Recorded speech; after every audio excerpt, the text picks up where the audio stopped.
So, Ramey, how much are we talking about here? Yeah, we're talking about an unprecedented amount here, Betty. Yeah. $40 billion is the amount that's being floated out there, according to our Bloomberg News Enterprise reporters here. Now, if this actually happens, apparently it's going to be going largely to infrastructure revitalization.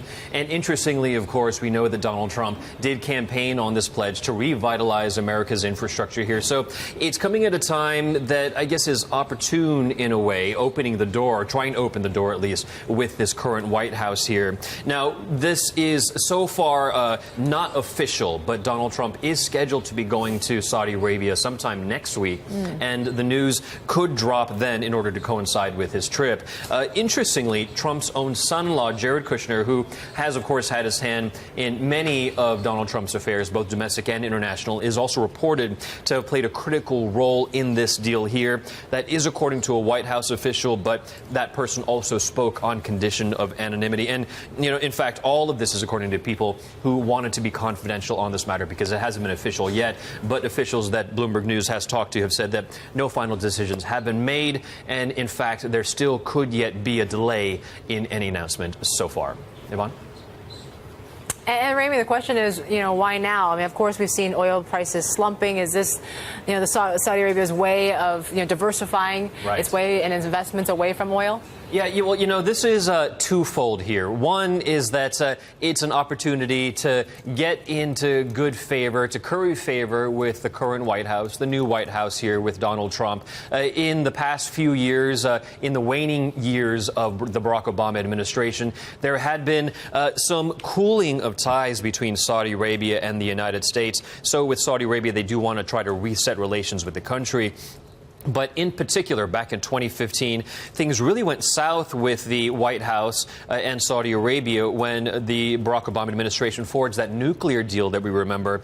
And one other thing to point out is that Iran is, of course, Saudi Arabia's Shiite rival in the region. So that, of course, did not play very well there. Right now, though, you are seeing pictures of a meeting with Donald Trump and Saudi Arabia's Deputy Crown Prince Mohammed bin Salman at the White House earlier this year. Now, during that time at the White House, he said that it was a, quote, a historic turning point in bilateral relations, clearly trying to spin something more positive there. One other reason here is about the price of oil. And Yvonne, you did mention about diversification here.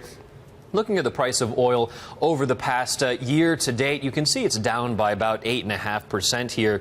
And that is part of the reason why the Saudis do want to diversify. They want to throw money elsewhere as their own fortunes in oil start to fall. Particularly, copy to the Bloomberg with me, because I want to show you #BTV 7273. The blue line here is the price of oil, but the green bars here are GDP growth by quarter. And you can see that one largely tracks the other. You can see that as we're going down to the 2.0 mark when it comes to normalized oil prices here, that it's also tracking largely with a Q4 GDP that's now coming in at 1.2%, one of its lowest, as you can see, stretching back pretty much all the way to early 2013. So all of this are reasons for why Saudi Arabia wants to curry good favor with the United States here. One quick point here also is that so far in the past year, Saudi Arabia has already thrown in about $50 billion